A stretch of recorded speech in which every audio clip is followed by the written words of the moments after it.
Sublime gracia del Señor. Soberano Dios y Padre Celestial, te damos gracias por tu bondad, por tu misericordia, gracias por tu palabra, Señor.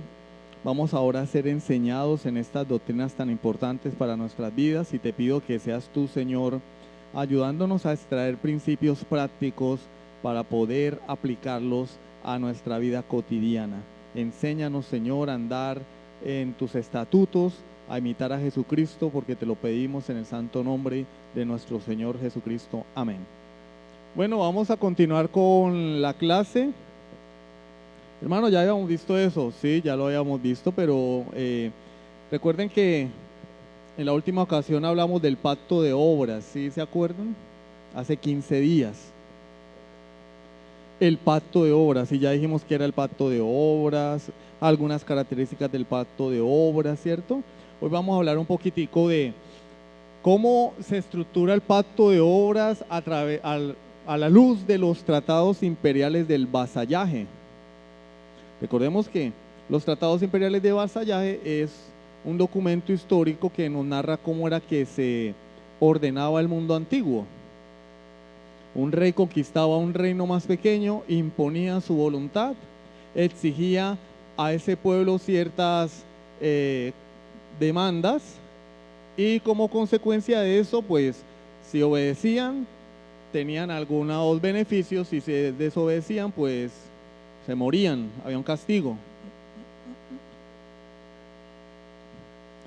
Y en el devocional que estamos haciendo de la historia del rey de Babilonia, aparece allí, que también lo leímos hace algunas semanas, cómo el rey de Babilonia se impone sobre el reino de Judá. Entonces, esos son los tratados imperiales del vasallaje que tienen una estructura. ¿Cuál es la estructura? En primer lugar, una benevolencia real.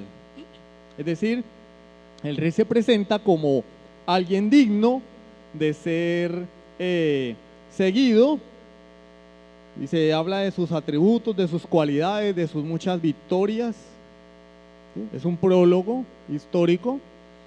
Ya lo veíamos a la luz de los pasajes de Ezequiel y de Reyes, como el rey decía: yo he conquistado este reino y con estos acabé y he conquistado ciertas regiones. Es hablar de la grandeza de ese rey. Una lealtad vasalla, es decir, las demandas del rey. Bueno, yo vengo aquí a demandar que se sometan a mi reino. Estas son los requerimientos, ¿sí? Ustedes deben cumplirlos. Tienen que darme eso. Y unas consecuencias: si cumplen y obedecen, van a preservar su vida, por eso es que Jeremías le decía tanto a Sedequías: pásate a Babilonia. ¿Y qué hacía Sedequías? Cuando el rey Nabucodonosor conquistó o sitió a Jerusalén, Jeremías le dijo: sujétate al rey de Babilonia. Pero ¿qué hizo el rey Sedequías?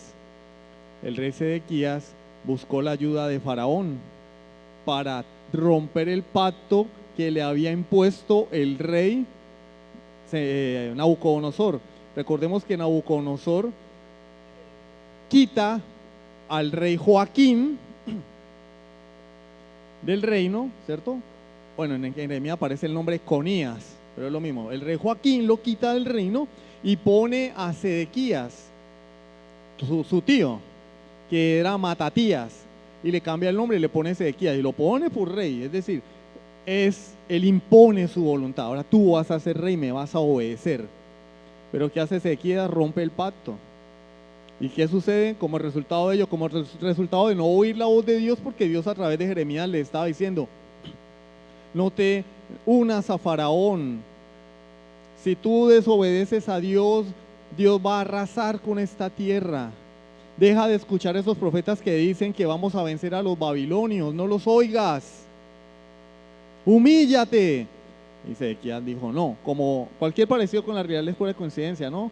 Hoy con este evangelio de que somos lo más grande del mundo y lo más bello y vamos a conquistar. No, el Señor le dijo a Sedequías: humíllate y vas a vivir. Y Sedequías rompió el pacto con el rey Nabucodonosor. Como consecuencia, ¿qué ocurrió? Nabucodonosor lo tomó preso, asesinó a toda la familia real delante de los ojos del rey, sus hijos, sus mujeres, y le sacó los ojos al rey Sedequías y lo llevó encadenado a Babilonia. Arrasó con la ciudad y dejó en la ciudad a la gente más pobre y le repartió tierras allí. Se cumplió la palabra de Dios. Hubo una consecuencia a la desobediencia de Sedequías. ¿Sí? Entonces, las consecuencias, ahí tenemos la benevolencia real, la lealtad vasalla, las consecuencias. Ahora vamos a ver eso a la luz del pacto de obras.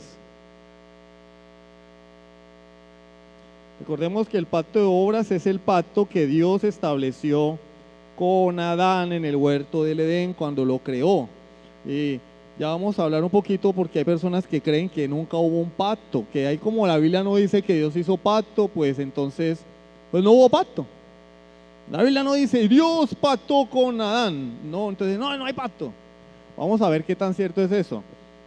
Entonces ya hablamos de la benevolencia de Dios al haber creado a Adán, haberlo puesto en el huerto del Edén. Dios, que no le debe nada a nadie, hizo un universo y colocó al hombre en un sistema de prueba en el huerto del Edén, para que a través a raíz de ese huerto él gobernara la tierra. Es decir, ese iba a ser su periodo de prueba, su jardincito donde él iba a ser probado, pero el propósito era extender la gloria de Dios a todo el mundo creado. ¿Y qué hizo Adán? Pues desobedeció. Algunas características del pacto: Dios le puso en el huerto del Edén, él no le preguntó si quiere estar allí, le nombró cabeza federal. Él no dijo, Eva, tú vas a ser la representante de la humanidad. No, Adán, tú. Y cuando me desobedezcas, pues te mueres, ¿cierto? Le obligó a una ley de obediencia, ¿cierto? Y decíamos que esa ley de obediencia fue expuesta de manera positiva, cuando le dice, fructificad y multiplicad, llenad la tierra y sojuzgadla. Es un mandamiento positivo. Esto es lo que tienes que hacer. Y de forma negativa, esto es lo que no tienes que hacer. ¿Qué es lo que Adán no tenía que hacer? Tomar del fruto del árbol de la ciencia del bien y del mal y comer de él.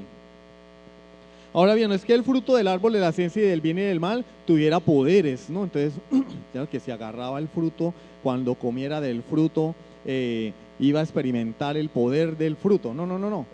Es decir, Dios podía haber dicho, Adán, no te pares de cabeza, el día que te pares de cabeza vas a morir. O sea, la cuestión está en la desobediencia de Adán. Adán desobedeció. Adán desobedece al Señor. Y eso es lo que le significa a Adán, pues el ser expulsado de la presencia de Dios para siempre. Fue expulsado de la presencia de Dios para siempre. Entonces vamos a desglosar un poquitico el pacto de obras a la luz de los tratados imperiales de vasallaje. Vamos a ver esa estructura allí. Y nos vamos a dar cuenta que sí hay un pacto en el Edén. Hermano, ¿a mí qué me importa eso? Pues porque hay gente que dice que no hay pacto, que eso es un invento de los reformados para justificar su teología. No, sí hay un pacto. En primer lugar, la benevolencia real. Dios fue misericordioso y lleno de gracia al crear un mundo lleno de belleza y perfección, crear un hombre y su compañera y colocarlos a ambos en un jardín donde pudieran vivir en perfecta armonía con Dios y toda la creación. Dios extendió su benevolencia real sobre Adán. Dios no le debía nada. O sí, Dios pudo haberlo puesto en un desierto a comer alacranes. ¿O es que acaso la tierra no es de Dios? Él podía, o haberlo puesto en una isla desierta. Pero Él lo colocó en el jardín del Edén. Le dio todas las cosas. Le dio una mujer. No le dio suegra, pero le dio una mujer. No se rían de las suegras, por favor. Entonces Él extendió su benevolencia real. Adán, viendo el jardín del Edén, tenía que entender la grandeza de la bondad de Dios. ¿Qué había hecho Adán para estar allí? Nada. Absolutamente nada. Ahí vemos la benevolencia real. Lealtad vasalla, es decir, ahora Dios le demanda a Adán ciertos requerimientos. ¿sí? Obediencia. Dios exigió obediencia desde el mismo momento en que creó al hombre. De hecho, Adán comenzó a recibir encomiendas de Dios desde el inicio mismo del mundo. Es decir, Dios no solamente, volvemos a lo mismo, no solamente le dijo, no comas del árbol, sino que le dijo, fructificad y multiplicados, llenad la tierra y sojuzgadla, señoread sobre las aves del cielo, los peces del mar y los animales de la tierra. Hay un mandamiento para Adán. De manera que el trabajo no lo hizo Dios como castigo. No, Dios inventó el trabajo y lo puso a Adán a trabajar. Adán no era un holgazán que se la pasaba acostado esperando que el gobierno le diera el bono ni nada por el estilo. No, Adán trabajaba. Dice la palabra de Dios que él puso a Adán en el huerto para que labrara la tierra y la guardara. Él tenía que cultivar. O sea, los tomates no iban a nacer por generación espontánea. Él tenía que cultivar la tierra. Pero ¿qué pasaba? El hombre no se cansaba. Es como si mantuviera con speed intravenoso. El hombre no se cansaba. Trabajaba y no se cansaba. No envejecía. En las manzanas no se podrían. La papa, no tenía que escoger la papa. Toda la papa salía buena. Consecuencias. Entonces Dios le establece a Dios una ley, ¿sí? Primeramente la ley interna, ¿cierto? Su ley moral, pero un mandamiento explícito y positivo que es no comer del árbol de la ciencia del bien y del mal y gobernar la tierra, gobernar la creación. Pero en Génesis 2:17, yo los invito a que busquen conmigo Génesis capítulo 2:17. ¿Cuál es la consecuencia? ¿Cuáles son las consecuencias que el Señor plantea en esta conversación con Adán? Todavía no lo llamemos pacto, vamos a llamarlo conversación para los que no creen que hay un pacto, ¿cierto? Génesis 2:17. Mas del árbol de la ciencia del bien y del mal no comerás, porque el día que él comiere ciertamente morirás. Mire que en el versículo 16 vemos la benevolencia de Dios. En el 15 y el 16. Tomó pues Jehová Dios al hombre y lo puso en el huerto de Edén para que lo labrara y lo guardase. Y mandó Jehová Dios al hombre diciendo, de todo árbol del huerto podrás comer. Él no le dijo, mire, ahí hay una cerca que dice, cuidado con el perro bravo. No, él podía comer lo que quisiera. Imagínense, hoy en día uno gozar de ese privilegio, de comer todo lo que uno quiera. Quiero bananos, coma bananos. Quiero peras, coma peras. Quiero kiwi, a los que les gusta lo ácido, coman kiwi. Quiero fresas, quiero moras, quiero guanábana, lo que quieran. Papa, yuca, remolacha, apio, lo que quieran. ¿Acaso eso no es bondad? ¿Eso es bondad? Y el Señor solamente le puso una condición. No vas a comer del árbol de la ciencia del bien y del mal. ¿Por qué? ¿Por qué? Porque el día que de él comieres, ciertamente morirás. Y de allí está la consecuencia. ¿Sí está quedando clara la estructura? Benevolencia real, lealtad vasalla, consecuencias. Si Adán desobedece, hay consecuencias. Muerte, separación de Dios. Y si obedece, capítulo 3, versículo 22. Capítulo 3, versículo 22. Y dijo Jehová Dios, he aquí el hombre es como uno de nosotros, sabiendo el bien y el mal. Ahora pues, que no alargue su mano y tome también del árbol de la vida y coma y viva para siempre. ¿Cuál era la bendición para Adán si obedecía? Vida eterna. El huerto del Edén no era un fin en sí mismo, el huerto del Edén era una prueba para el hombre. Y el árbol de la ciencia del bien y del mal, como lo vamos a ver a continuación, era el símbolo del pacto. Bueno, tenemos 3 símbolos del pacto. Entonces, si Adán desobedece, muerte. Si Adán obedece, vida eterna. ¿Y qué símbolos tenemos del pacto? El árbol de la vida.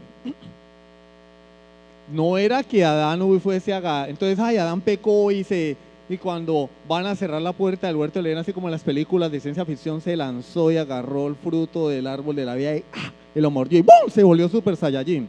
No, Eso son fábulas, eso es destruir el significado de la escritura.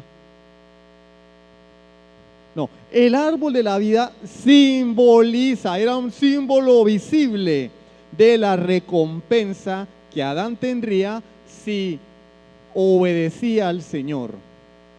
Recordemos que Adán estaba en un estado de perfección mutable, ¿no? Él no era perfecto. O sea, no era que Adán iba a vivir toda la eternidad en el huerto del Edén obedeciendo y obedeciendo y obedeciendo a Dios, y el día que no obedeciera, ¡pum!, iba a perder la vida eterna. No, era una prueba para el hombre el huerto del Edén. ¿El fin cuál era? Lo que simbolizaba el árbol de la vida, vida eterna. Hermano, ya vamos a explicar el versículo, tranquilo, tranquilo. Por el momento solo quiero que veamos que el árbol es un símbolo.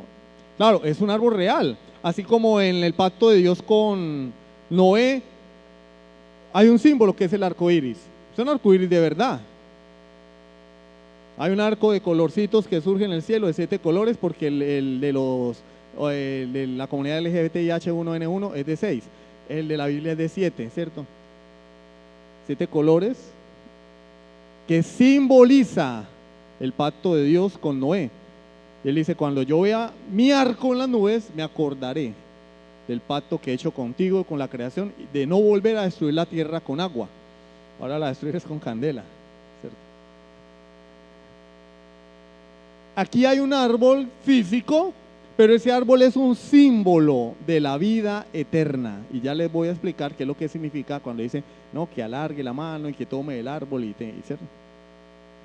Y tenemos el símbolo, pues el árbol de la ciencia del bien y del mal, que vuelvo y lo digo, no es que el fruto contuviera la semilla del mal, no, es que el árbol representaba ¿qué?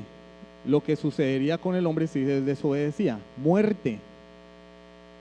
Si desobedeces vas a morir. El Señor podía haberlo puesto: Señor, Adán, si saltas 10 veces vas a morir. Él puso fue un árbol para recordarle al hombre lo que sucedería si desobedecía a Dios. Y otro árbol para recordarle al hombre lo que obtendría si permanecía en ese tiempo de obediencia, y una vez aprobado, tendría la vida eterna por sus obras. Eso hay que recalcarlo porque es un pacto de obras. Adán tenía que permanecer en obediencia para recibir el premio por su obediencia. Y si el fin era el huerto del Edén, entonces ¿dónde está el premio? La vida eterna estaba más allá del jardín del Edén. Y tenemos también otro símbolo que es el día de reposo. El día de reposo no lo establecieron los judíos, ni se estableció cuando Dios le dio la ley a Moisés en el Sinaí. El día de reposo se estableció en la creación. Cuando el Señor acabó su obra, hizo los cielos y la tierra, ya había hecho al hombre lo hizo en el 6.º día, y consagró el 7.º día. Dice la Biblia que el Señor descansó. Hizo los cielos y la tierra, todo lo que en ello hay, creó al hombre y dice descansó. Y en Éxodo capítulo 20, que este es nuestro 4.º mandamiento, él dice: 6 días trabajarás, pero el 7.º no harás ninguna obra. ¿Sí? Entonces nosotros trabajamos de lunes a sábado, el 7.º lo descansamos. Ese es el mandamiento de Dios. Por eso, en cuanto al principio, el día no es lo que importa, ¿sí? En cuanto al cumplimiento del principio, porque los judíos pues trabajaban de domingo a viernes, descansaban el sábado. Pero el Señor dice: 6 días trabajarás. Nosotros trabajamos de lunes a sábado. Al 7.º día, ahí no dice sábado, no harás ninguna obra. Pero como esta no es una clase sobre el reposo, yo ya he hablado bastante de eso, ¿cierto? ¿Por qué nosotros guardamos el domingo y no el sábado, ¿cierto? Si alguien tiene alguna pregunta, yo le puedo recomendar una serie de mensajes del pastor Sujel Michelet para que le escuche. Este no es el momento para explicarlo, ¿sí? Pero el punto aquí es que Dios dio el día de reposo como un símbolo. ¿De qué? ¿Qué representa el día del reposo? El descanso, pararnos tarde, no cocinar, que mi marido me lleve a comer al restaurante porque ya cociné toda la semana. Nos vamos para el río porque trabajamos toda la semana. No, el reposo de nuestras almas. Venid a mí todos los que estáis trabajados y cargados, y yo os haré descansar. El Hijo del Hombre es Señor del día de reposo. No entrarán en mi reposo, dice el Señor. ¿A dónde apunta el día de reposo? A lo que Adán obtendría si pasaba la prueba, un reposo eterno en la presencia de Dios. ¿Sí? Entonces tenemos esos tres simbolitos allí. Hermano, pero es que usted está torciendo la escritura porque la Biblia no habla de que haya un pacto con Adán. Bueno, hemos visto los elementos del pacto allí. Benevolencia real, lealtad vasalla y las consecuencias para bien o para mal. Pero la palabra de Dios además nos da un argumento bíblico que está en Oseas 6:7. En Génesis no se menciona que Dios hizo un pacto con Adán, pero en Oseas capítulo 6, versículo 7, sí lo dice de forma muy explícita. Oseas 6:7. Hablando del pueblo de Israel, ¿no? De Israel y de Judá. Efraín es Israel y Judá, pues es Judá. Mas ellos, cual Adán, traspasaron el pacto. Allí prevaricaron contra mí. ¿Qué está diciendo Dios?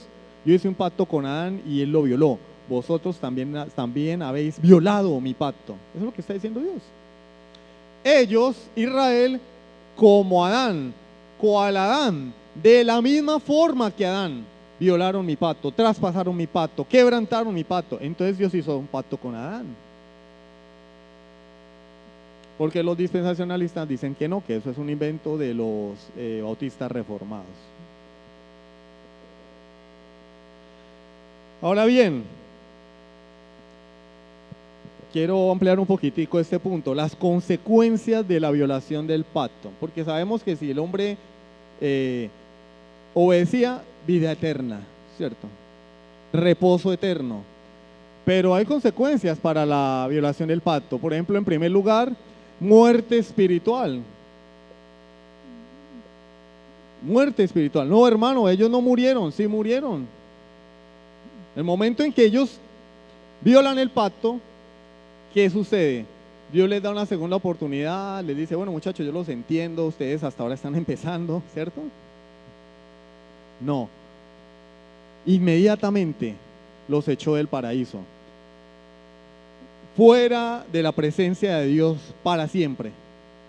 Destituidos de la gloria de Dios, de la comunión con Dios, de los beneficios de Dios. Expulsados de la presencia del Rey. Entonces, muerte espiritual. Romanos 3:23, por cuanto todos pecaron y están destituidos de la gloria de Dios. El hombre perdió la oportunidad que Dios le dio. Génesis 3:24, y ahí es donde vamos a hablar un poquito del árbol de la vida. Génesis 3:24.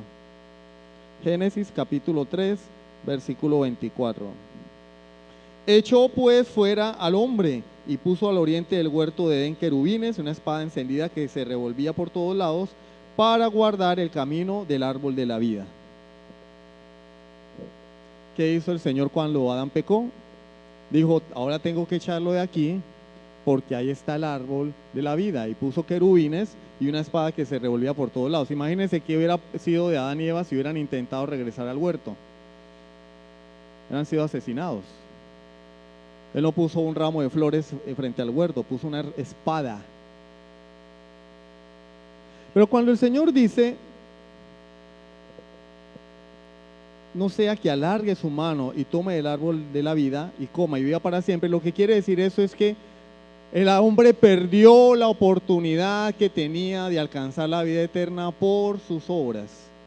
Estamos hablando de un pacto de obras. Adán iba a obtener vida eterna por su obediencia, pero cuando Dios lo expulsa del huerto del Edén y ya no está el árbol de la vida delante de él, eso lo que quiere decir es que ya el hombre no podrá jamás ser salvo por su propia justicia. Por su propia justicia. Perdió la oportunidad. El hombre tuvo una oportunidad de que si se portaba bien y obedecía, iba a tener vida eterna. Dependía exclusivamente de él. Y ahora lo que el Señor le dice, no, se me van de aquí, porque ahí está el símbolo de lo que él va a obtener. Y ya ese símbolo será quitado de su vista. Jamás el hombre podrá aspirar a tener vida eterna por su obediencia. Porque eso es lo que representaba el árbol de la vida. Vida eterna, si obedecía. Entonces aquí no estamos hablando de una fruta, vuelvo y les digo, que si Adán lo hubiera comido, pues Dios hubiera quedado con los crespos hechos, ¿cierto?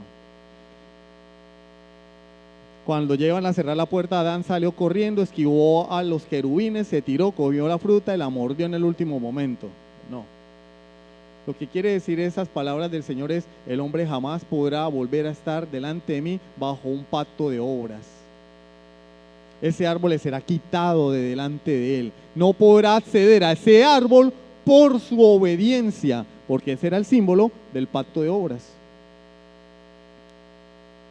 Pero en el libro de Apocalipsis nos dice, al que venza yo le daré de comer del árbol de la vida. ¿Y quién es el que vence? El que acepta a Jesucristo y se arrepiente de sus pecados. Esta es la victoria que vence al mundo, nuestra fe. Ahora ese árbol de la vida representa para nosotros la vida eterna que Cristo ha comprado para nosotros. Es un símbolo. Era un símbolo visible en el huerto del Edén. Para nosotros simboliza lo que Cristo hizo a nuestro favor. Por eso él dice, venid y comprad sin dinero.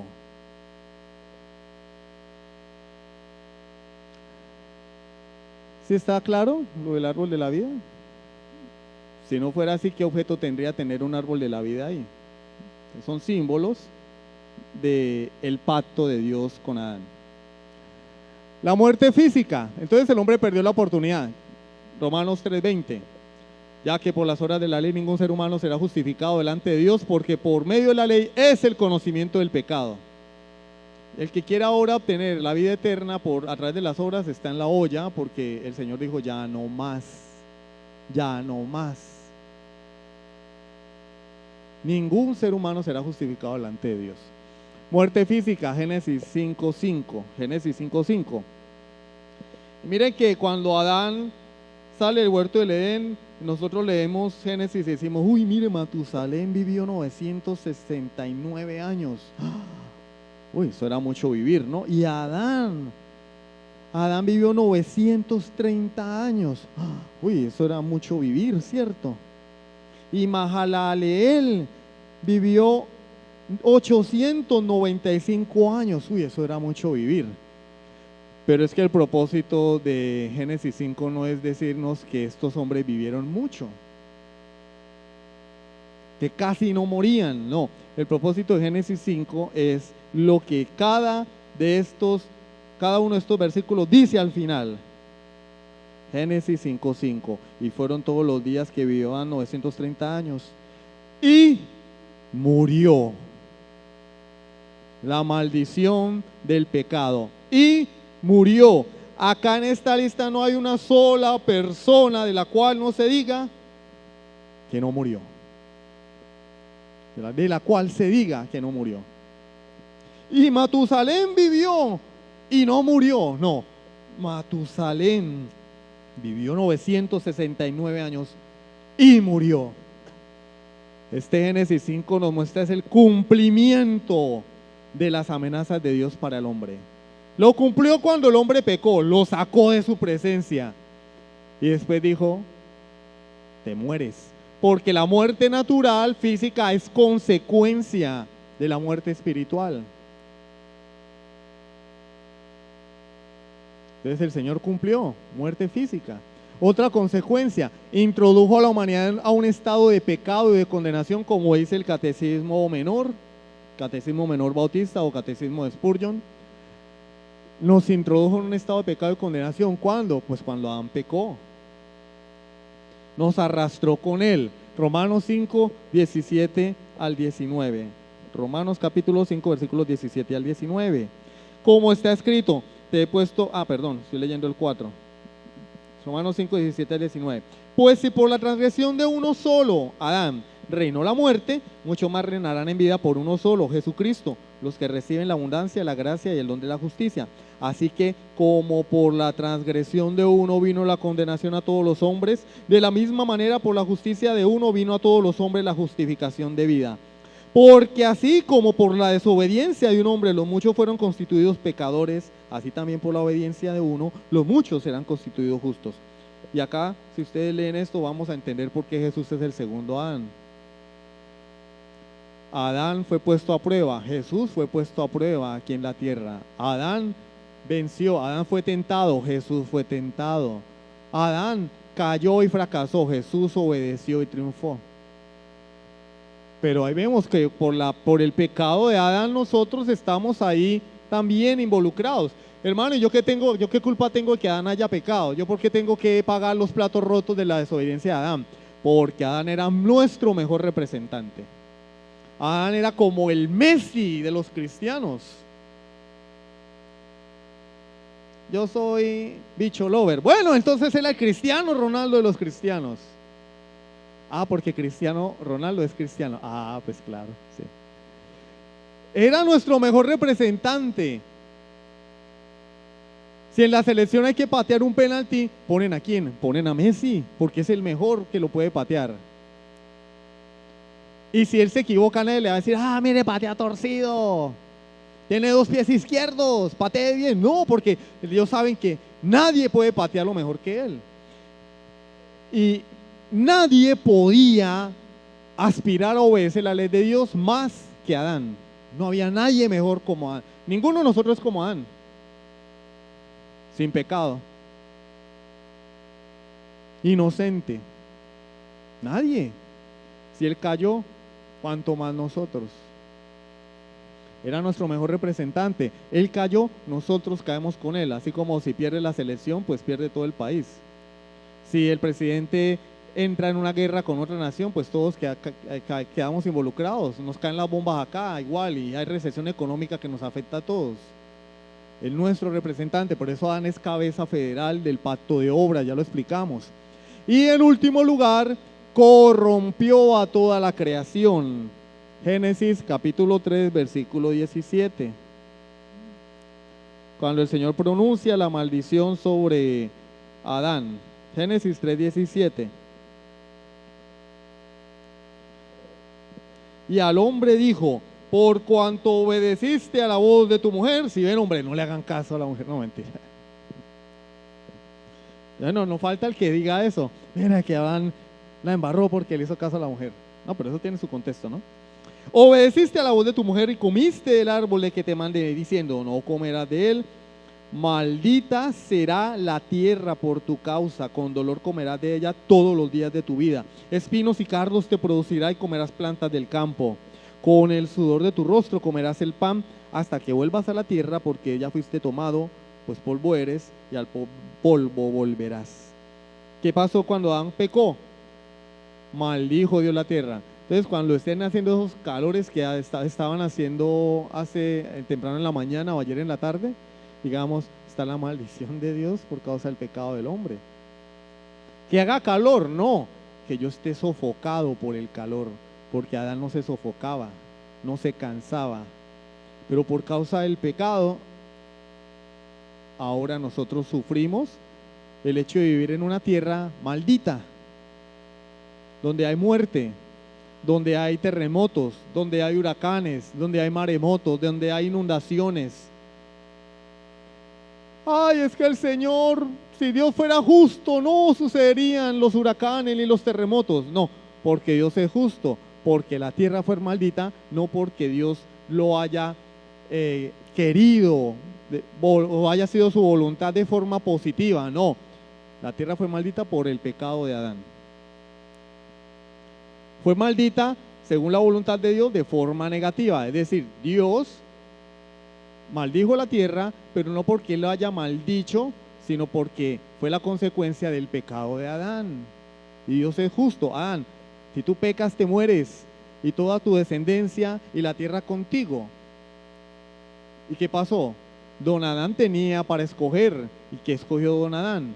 Desobedecer. La tierra está bajo maldición por causa de nuestro padre Adán, por causa del pecado del hombre. Entonces, cuando vemos esos asesinatos, masacre, violencia, si Dios fuera justo, si Dios existiera, nada de eso ocurriría. No, porque Dios existe es que no es peor la situación, porque todo eso es por causa del pecado del hombre. Cuando una niña de 5 años es violada y asesinada, es que si Dios existiera, no pasaría eso. No, porque Dios existe, es que tú no fuiste violado, y tus hijos no son violados, y todos los niños del mundo no son violados. Lo que sucede es por el pecado del hombre. El hombre es responsable de su pecado. El asesino asesina con el deseo de asesinar. El que roba, roba. Los políticos son políticos porque así lo quieren. Porque no hay mayor plaga que los políticos, ¿cierto? Entonces, ahí se reúnen todos los males de la sociedad. Algunas excepciones que se pueden contar con la mitad de los dedos de la mano. Pero el mundo está maldito por causa de nuestro pecado, el tuyo y el mío. Cuando los hogares se destruyen, ¿por qué se destruyen? Es que vino la amante. No, porque el hombre es un sinvergüenza. O porque la mujer es una sinvergüenza, porque las mujeres también hoy hacen lo malo. O sea, también le adornan la cabeza a sus esposos, dejan el hogar botado. El pecado del hombre arrasó con todo. Entonces, cuando ustedes vean la maldad del mundo, cuando ustedes vean la decadencia del planeta Tierra, huracanes, terremotos, señales, no digan, Señor, pero ¿por qué no haces algo? Digan, miren, todo lo que el hombre ha hecho, el pecado del hombre, tiró al traste la creación de Dios. En Romanos 8, 19 al 22, Romanos capítulo 8, versículo 19 al 22. Ese texto lo vamos a ver la semana que viene en la predicación. Romanos capítulo 8, versículo 19 al 22. Y creo que con eso terminamos por hoy. Con eso finalizamos el pacto de obra. La semana que viene vamos a ver el pacto de redención o el pacto intratrinitario. 8. Es que mi Biblia está tan vieja que ya las hojas, bueno, eso quiere decir que se usa, ¿no?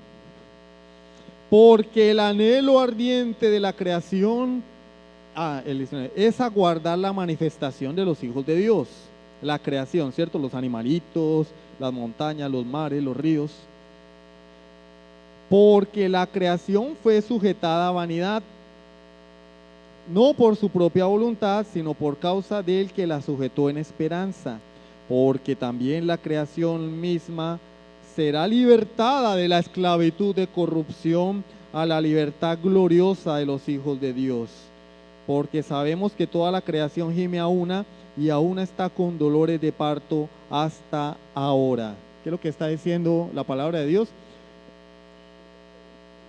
Esto es una figura literaria, ¿no? No es que la creación esté llorando, por allá está la madre naturaleza, ¿no? La madre naturaleza llorando, ¡ay, mire!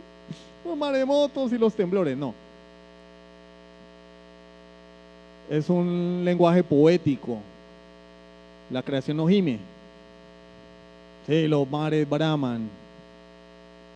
No, ese es el sonido que emiten las olas, pero no, se le está atribuyendo a algo inanimado atributos que solamente las personas tienen o los seres animados. Una personificación. Dice que la creación está gimiendo porque fue sujeta a vanidad. Así como los creyentes esperan la redención de sus cuerpos, la creación está esperando aquel día cuando Cristo venga en gloria para ser libertada ¿de qué? De la corrupción. ¿Y quién fue el que la puso ahí? Dios. Porque Él es un Dios arbitrario, no, por culpa del pecado del hombre, porque al hombre se le advirtió y él desobedeció deliberadamente. Ahí están las consecuencias de la caída. Entonces, allí podemos observar que sí hay un pacto de obras, tanto implícita como explícitamente. Explícitamente, pues ya lo vimos, en Oseas 6:7 está claritico que hay un pacto de Dios con Adán. Y todos estos argumentos nos muestran que hay un pacto de obras, porque sí consigue la estructura de los tratados imperiales de vasallaje, que es la forma en la que Dios nos muestra cómo se ordenaba el mundo antiguo, y que son un reflejo de cómo Dios se relaciona con el hombre. ¿Cómo se relaciona Dios con el hombre? A través de pactos. Dios es el Rey soberano y todopoderoso que condesciende a relacionarse con el hombre, pero no le pregunta al hombre, Él impone su voluntad. Hijo mío, ¿te quieres arrepentir? No, te arrepientes. Dice que Él nos hizo renacer, dice la palabra de Dios en el libro de en la carta de Santiago. Él nos hizo renacer. No es que nos preguntó, no es que nos preguntó, nos hizo renacer. Nos impuso eso, porque Él es el Rey. Y así funciona el mundo. ¿O es que ustedes creen que cuando Japón se levantó en la Segunda Guerra Mundial, estábamos conversando eso con Miguel hace 8 días, fue que Estados Unidos e Inglaterra le preguntaron a Japón si quería cederles aguas territoriales, ¿cierto? Ay, Japoncito, ¿estás de acuerdo con que nosotros entremos en tus mares y los explotemos? No. Estados Unidos e Inglaterra entraron allá y quisieron hacer lo que les venía en gana y limitaron la tropa marítima de Japón para impedirle a Japón desarrollarse. Esa es la historia del mundo. Los reyes más poderosos siempre se imponen sobre los reyes más débiles. Marcos capítulo 10. El Señor le dijo a sus discípulos: observen a los gobernantes de la tierra. Ellos toman por la fuerza, ellos gobiernan, ellos reinan. Dice, pero así no será entre vosotros. En el reino de Dios espiritual funciona de otra manera muy diferente. ¿Por qué? Porque el Hijo del Hombre no vino a ser servido, sino a servir a su vida en rescate por muchos. Santiago 1:18, Él de su voluntad nos hizo nacer por la palabra de verdad para que seamos primicias de sus criaturas. Santiago 1:18, Él nos hizo nacer, no nos lo preguntó. Entonces, ya depende de cada persona, pues si se quiere rebelar contra la voluntad de Dios, ¿cierto? Pero Él hace su voluntad en los cielos y en la tierra. Es que la salvación siempre ha sido por obras, siempre, por obras. La salvación es por obras, pero no por la tuya ni por la mía, sino por la obra de Cristo. Adán tenía que comprar la salvación, no pudo. Cristo sí la compró. Él venció. Ahora a nosotros nos es imputada la justicia de Cristo por la fe. Entonces, mis queridos hermanos, ahí está claro el pacto de obras, las repercusiones del pacto de obras, lo que nos enseña el pacto de obras. Ese pacto apuntaba ¿a qué? A nuestro Señor Jesucristo, quien iba a ser el que cumpliera con las demandas de Dios. ¿Y las cumplió qué? Por amor de ti y por amor de mí. De nada, ¿cierto? ¿Y ahora qué tenemos que hacer nosotros? A rumbear que el mundo se va a acabar. No. Dice, para que vivamos para Él. Amén. Vamos a orar. Bendito Dios y Padre Celestial, gracias te damos, Señor, por tu bondad, por tu misericordia. Gracias, Señor, por esta enseñanza, Dios, que nos permite o nos lleva a tener una visión más clara de tu amor eterno. Saber que la salvación no fue concebida en el tiempo, en este mundo presente, sino que fue planeada desde antes de los tiempos de los siglos, desde la eternidad. tú ya habías escogido un pueblo, ya habías diseñado un plan de salvación, ya habías puesto, Señor, un mediador y sumo sacerdote para que cumpliera con ese pacto, y ahora nosotros podamos decir: soy salvo por gracia. Porque por gracia sois salvos por medio de la fe, y esto no de vosotros, pues es don de Dios.